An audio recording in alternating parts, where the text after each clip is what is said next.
Parece o povo também com frio aí, né? Esse frio que não é psicológico, é real, de verdade. Estamos aqui hoje para termos o nosso culto de libertação. Aparentemente parecia que tudo ia mudar, né? Hoje, pelo menos hoje, né? A questão do horário, mas graças a Deus nós conseguimos, né, estar aqui nesse horário para nós cultuarmos a Deus. Eu quero começar o nosso culto, irmãos, lendo aqui a palavra de Deus, lá no segundo livro dos Reis, no capítulo 4, no versículo 8, que fala da Sunamita. Diz assim: sucedeu também um dia em que, indo Eliseu a Sunem, havia ali uma mulher importante, a qual o reteve para comer pão, e sucedeu que todas as vezes que passava por ali, entrava para comer pão. E ela disse a seu marido: eis que tenho observado que este que sempre passa por nós é um santo homem de Deus. Façamos-lhes, pois, um pequeno quarto junto ao muro, e ali lhe ponhamos uma cama, uma mesa, uma cadeira, um candeeiro, e há de ser que, vindo ele a nós, para ali se recolherá. Para ali se recolherá. Irmãos, o que me chama a atenção aqui no relato aqui dessa história dessa mulher, é que essa mulher ela observava a vida de Eliseu. Eliseu era um profeta, um grande profeta ali no Velho Testamento, poderosamente usado por Deus com milagres, sinais e maravilhas. E aquele homem, irmãos, ele atravessava um grande trecho, vamos dizer assim, um trecho grande em quilômetros, para poder ir a Sunem e depois voltar à sua terra. E ele ia ali para servir a Deus. E aquela mulher observou a vida dele.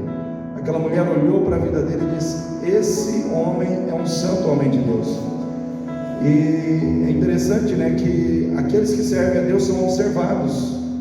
Você é observado. Já parou para pensar nisso? Que as pessoas olham você, as pessoas observam como você anda, né, como você lida com as pessoas, como você lida com os seus negócios, como você lida com a sua família dentro de casa. Então Eliseu, ele era alguém que estava sendo observado, e a mulher que observou a vida dele constatou, simplesmente por observá-lo, que ele era um santo homem de Deus. E ela começou, irmãos, a se preocupar em servir e ajudar aquele homem. Ela se colocou solidária, vamos dizer assim, ela foi solidária a Eliseu. Ela viu a necessidade que Eliseu tinha. Isso me chama atenção no coração dessa mulher, irmãos. Uma pessoa solidária é uma pessoa que faz a diferença na vida de outras pessoas. Uma pessoa solidária é uma pessoa que vê a necessidade do outro e não consegue ficar passiva, não consegue agir com indiferença. Hoje nós vivemos num mundo de indiferença. Às vezes nós observamos a necessidade das pessoas, passamos de largo, como se aquilo não fosse da nossa conta. Aquela mulher não. Ela olhou para aquele homem, viu que ele caminhava muitos quilômetros para poder chegar ali, passar por ali, viu o seu cansaço, viu a sua dificuldade, e no coração dela foi colocado o desejo de ajudar, de aliviar a carga daquele homem, de ser, vamos dizer assim, alguém que traria refrigério a ele, que facilitaria a vida dele. E muitas vezes, irmãos, nós precisamos de pessoas que queiram dar refrigério à nossa vida. Muitas vezes precisamos de pessoas que sejam o refrigério de Deus na nossa vida. Amém, irmãos? Como também muitas vezes Deus quer nos usar para sermos o refrigério de Deus na vida de outras pessoas. E aquela mulher, ela me chama a atenção pela sua sensibilidade espiritual. Ela era uma mulher que estava ali num tempo em que diz a palavra de Deus que ela era uma mulher importante. Então ela tinha posses, ela tinha dinheiro, ela tinha condições financeiras. E ela falou com o seu marido, e ela conversou com o seu marido, para que os dois juntos, em acordo, fizessem um quartinho para Eliseu dormir. E lá fosse colocado uma cama, uma cadeira, um candeeiro, para que ele pudesse descansar. Então ali nós vemos acordo dentro do lar. Eu pergunto para os irmãos: acordo dentro do lar é importante? É importante ou não, irmãos? Imagina um lar onde a mulher chega ao marido e fala: vamos fazer isso, meu bem. O marido fala: não vamos não. e não entram em acordo e viram um pé de guerra, ou vice-versa. É muito importante quando o acordo dentro do lar se torna um instrumento nas mãos de Deus. Nós precisamos pensar a família, porque a família é a base de tudo. Amém, irmãos? Você já parou para pensar que a igreja ela é o resultado da unidade de muitas famílias? Se as famílias que se reúnem dentro da igreja estão estruturadas, estão firmes com Deus, via de regra a igreja será uma grande família estruturada. Mas se a igreja é um lugar onde muitas famílias estão desestruturadas e ninguém está preocupado com essa desestruturação, muitas vezes nós vamos sofrer, né? A desestruturação que aconteceu primeiro onde? Lá na origem, lá na família. E hoje nós temos à nossa volta um mundo que trabalha para desestruturar as nossas famílias. O inimigo trabalha 24 horas, irmãos, para roubar os seus filhos, sabia, pais? Para tirar o coração dos seus filhos da presença de Deus, através de jogos eletrônicos, através de televisão, através de diversões, através de propostas e ideologias malignas que contrariam a palavra de Deus. Nós hoje vemos aí, irmãos, muitas ideologias sendo pregadas dentro da sociedade por aqueles que, vamos dizer assim, exercem uma influência muito grande na sociedade, pregando coisas que a Bíblia não defende, que a Bíblia não aprova, né? Relacionamento entre pessoas do mesmo sexo, e por aí vai. Então nós vemos hoje uma versão diferente de relacionamentos que o mundo quer trazer, e isso vai ser absorvido pelas crianças, pelos jovens, para que cada dia mais elas não consigam entender a vontade de Deus, ou para que a vontade de Deus fique muito antiquada, né? Fique muito para trás, porque os tempos são modernos, e a mensagem que o mundo traz para nós é que nós precisamos nos atualizar, que nós precisamos ser pessoas conectadas, atualizadas, né? Com um comportamento contemporâneo que está vigente na sociedade. Irmãos, tem muita coisa aí que está vigente na sociedade e que cada dia mais está se distanciando dos padrões morais e espirituais, do caráter de Deus, da vontade de Deus para as nossas vidas. Aquela mulher procurou acordo dentro de casa para poder servir a Deus. Nós precisamos procurar acordo dentro das nossas casas. Pais precisam buscar acordo com seus filhos, maridos com as suas esposas e vice-versa. Mas o que mais me chama a atenção na vida dessa mulher aqui, irmãos, é que ela serviu a Deus olhando para o que ela tinha, ao invés de ficar lamentando o que ela não tinha. Vou repetir, essa mulher aqui, ela serviu a Deus com o que ela tinha, ao invés de ficar chorando, lamentando o que ela não tinha. Porque aquela mulher, irmãos, ela tinha um sonho, ser mãe. Irmãos, ali no Velho Testamento, ser mãe para a mulher, na época, era uma realização, era a maior das realizações. Ser mãe, gerar uma vida. A cultura daquela época era muito diferente da nossa, irmãos. Ser mãe, naquela época, era um ideal de vida. Hoje em dia, infelizmente, muitas mulheres têm lá os seus nenéns, às vezes abandonam, passam para as avós. Enfim, o mundo de hoje é muito diferente. A cabeça, a mentalidade, o entendimento.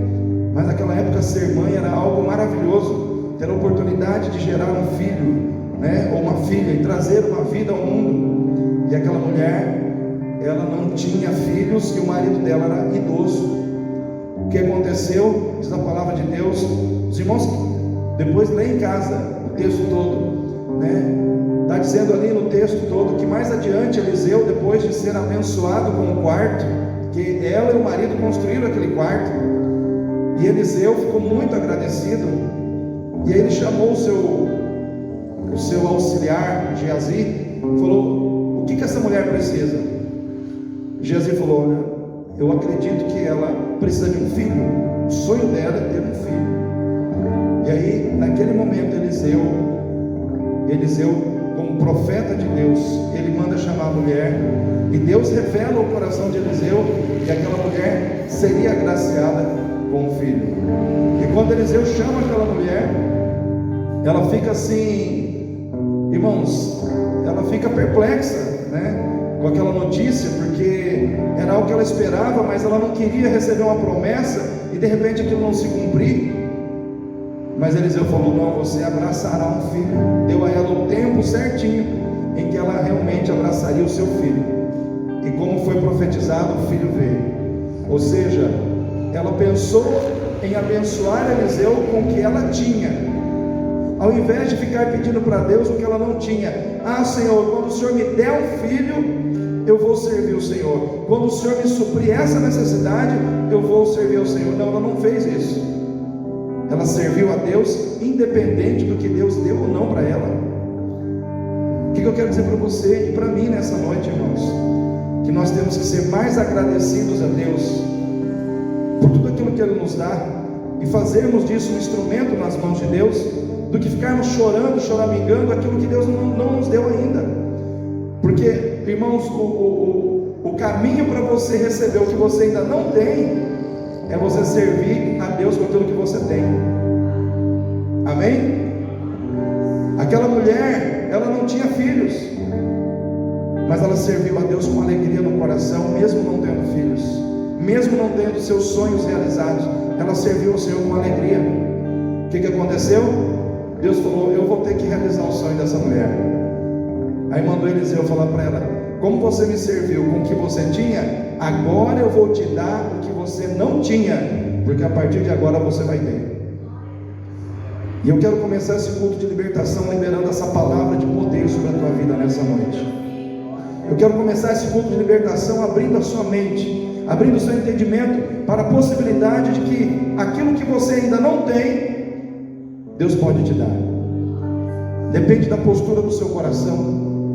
Depende de você deixar de olhar a Deus como o gênio da lâmpada, que só existe para atender os seus desejos. Deus não existe para atender desejos de ninguém, irmãos. Deus existe na nossa vida para ser servido. Se eu o sirvo de coração, Ele também me serve. Ele faz as coisas acontecerem. Por quê? Porque amor, irmãos, com amor se paga. Se eu sou amado por Deus, eu tenho que amar a Deus. E à medida que eu amo a Deus, mais do amor de Deus Ele manifesta sobre a minha vida. Mais do amor de Deus eu recebo em forma de provisão, de providência, de libertação, de cura, de milagre, seja lá do que for. Nessa noite, aprenda com a mulher sunamita que vale a pena servir a Deus, que vale a pena ser solidário a alguém que está servindo a Deus, que vale a pena você buscar dentro da sua casa ter acordo dentro da sua casa para fazer as coisas. Não faça as coisas em desacordo. Dentro da sua casa tem que ter acordo, meu irmão. Dentro da sua casa tem que ter acordo, minha irmã. Se o seu marido não está de acordo com você, então não faça. Procure o acordo primeiro. Procure alinhar as coisas primeiro. Por quê? Porque precisa haver acordo, concordância. Aí as coisas acontecem. O que o diabo vai fazer? De tudo para que não haja concordância. Por isso que a gente tem que conversar bastante, irmãos. Dentro de casa, marido e mulher não pode ter preguiça de conversar. Tem que conversar. Ah, mas eu estou cansado, eu estou cansada. Arruma um tempo, desliga a televisão, vai para o quarto, senta na cama, conversa, ora junto. Pais e filhos é a mesma coisa. Porque o que acontece nos dias modernos? O inimigo enche a gente de tarefas, de situações. A gente fica correndo o dia inteiro atrás do dinheiro. Aí chega a noite, a gente quer mergulhar na televisão e se encher de porcaria. E aí a nossa casa vai ficando de lado. O diálogo, a conversa, o alinhamento, o acordo vai ficando para trás. E aí o que acontece? A sua necessidade de libertação aumenta. Você sabia disso? Porque muitos problemas que você poderia ter evitado dentro de casa, você precisa vir dentro da igreja para Deus falar com você, para Deus trazer uma libertação sobre a sua vida, para Deus mover na tua casa. Por quê? Porque você poderia ter evitado, né? Tem muitas coisas que poderia evitar. Tem muitas coisas que a libertação ela é fruto de obediência à palavra. Se nós obedecemos a palavra, automaticamente as bênçãos, as vitórias vêm sobre a nossa vida. Se nós desobedecemos a palavra, automaticamente os problemas também vêm e se amontoam sobre a nossa vida. E aí o que acontece? Deus tem que usar terceiros para falar conosco. Deus tem que usar alguém, né? Então o meu pedido para Deus é que eu, como pastor dessa igreja, que estou tendo o privilégio de pastorear a sua vida, possa ter a palavra que Deus quer trazer ao teu coração, para que você possa vir aqui e realmente receber aquilo que você precisa, não aquilo que você quer ouvir. Porque às vezes a gente vem para a igreja escolhendo o que a gente quer ouvir, e não é assim, irmãos, porque nem sempre o que você quer é o que você precisa. Às vezes você vai receber uma palavra que você não queria ouvir, mas é aquela palavra que vai te curar. Porque existem crentes que querem receber a palavra de Deus a lá, água com açúcar. É aquela palavra que entra doce, traz calma, mas não resolve nada. Agora tem aquela palavra que é amarga, dura de engolir, difícil de digerir, mas quando ela entra na nossa vida, ela extirpa o mal, traz cura para a nossa alma, para o nosso espírito. Então o crente maduro, ele sabe que ele precisa receber a palavra de Deus, e muitas vezes a palavra que corrige, que alinha, que exorta, que admoesta. Por isso que a palavra do Senhor, vinda da boca do apóstolo Paulo para Timóteo, foi o seguinte: Timóteo, nos últimos dias virão tempos difíceis. As pessoas terão comichão nas orelhas, nas orelhas, e não ouvirão a sã doutrina, rejeitarão a sã doutrina, e amontoarão para si doutores que falem segundo os seus interesses, e aí eles se voltarão às fábulas. Então nós temos dois problemas aí: pessoas que não querem ouvir a palavra de Deus, e pessoas que estão dispostas a falar o que o homem quer ouvir, né? Que são os doutores que falam segundo os interesses do povo. E aí o que acontece? Se tem gente que está disposto a fazer a vontade das pessoas e não a vontade de Deus, quem precisa ouvir de Deus não ouve. E se tem pessoas que precisam ouvir de Deus, mas não quer ouvir de Deus, também não ouve. Mas em nome de Jesus aqui, o Espírito Santo fala nesse lugar, amém, irmãos? O Espírito Santo tem liberdade para falar aos nossos corações. Ouça o que o Espírito diz à igreja. Isso é repetido inúmeras vezes ali no livro do Apocalipse: não endureçais os vossos corações. Quem tem ouvidos para ouvir, que ouça o que o Espírito diz à igreja. Porque Deus, Ele fala ao seu povo, Deus fala ao coração da sua igreja, mas muitas vezes a igreja não está pronta para ouvir o que Deus quer falar. Por isso, irmãos, muitas vezes no ambiente onde a palavra de Deus é pregada e traz com o intuito de promover conserto, ajustes, não enche. Às vezes é meia dúzia de gato pingado. Aí no outro lugar onde se prega um evangelho com muita facilidade, não precisa consertar não precisa ajustar nada não, vem e fica assim, enche. Só que a gente tem que parar para pensar: a gente quer ir para o céu ou quer ficar na terra? Quem quer ir para o céu aí, irmãos? Eu quero morar lá, irmãos. Eu quero ir para lá. Então tem que ter conserto todo dia, né? Aqui é só passagem, né, irmão Vitor? A Bíblia diz que nós somos peregrinos, irmão. Sabe o que é um peregrino? É uma pessoa que caminha por um ambiente que não é a sua morada final. Ela está ali de passagem. Você está de passagem nesse mundo, irmão. Você não pertence a esse mundo e esse mundo não pertence a você. Então não se amolde a ele, não se acostume com ele, não se enamore dele, não seja seduzido pelos prazeres mundanos, pecaminosos que ele te oferece, porque a sua casa está no céu, a sua morada final é com Jesus.